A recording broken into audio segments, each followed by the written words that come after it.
many, many years ago. I was a boy about your size, a little older than you. And my mom and dad were missionaries in Taiwan.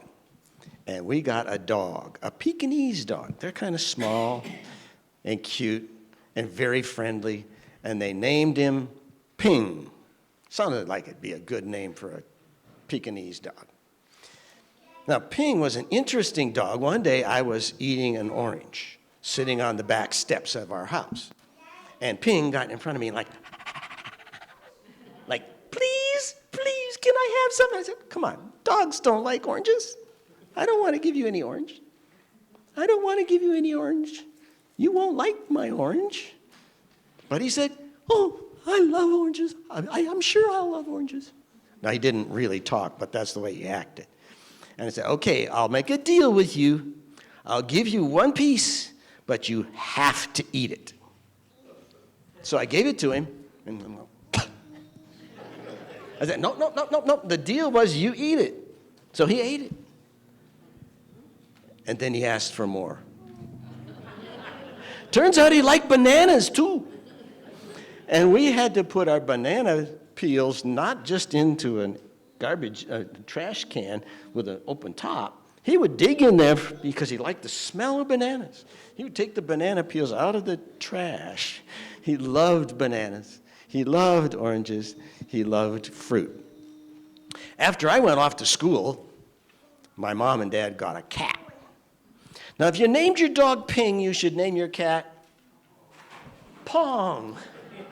I thought they should get another cat, but they never did. Ping, Pong, and Paddle. But anyway, no, they stopped with Ping and Pong.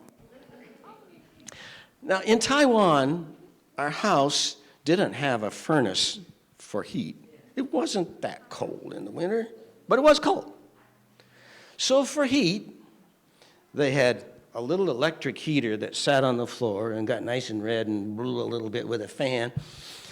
And that was a problem because Ping didn't like Pong, and Pong didn't like Ping, and there was only one heater in the house.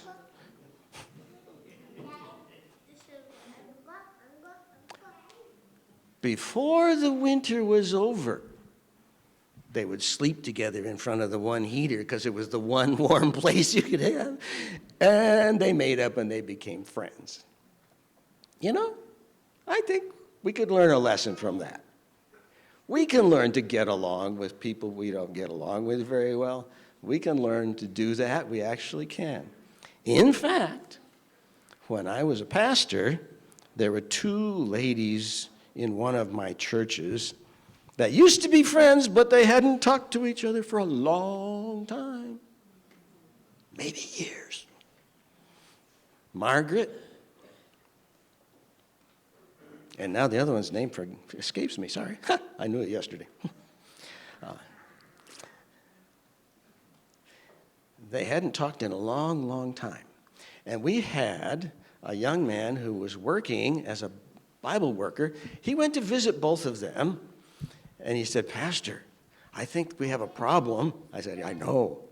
And I told him the story of Ping and Pong, and I said, you know, maybe when we get to heaven, they'll share an apartment.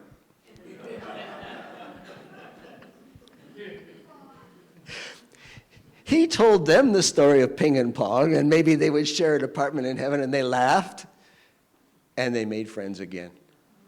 It worked. It worked. Even for people, it worked. They learned to be friends again. If there's only one heater to share, they learn to share and like each other.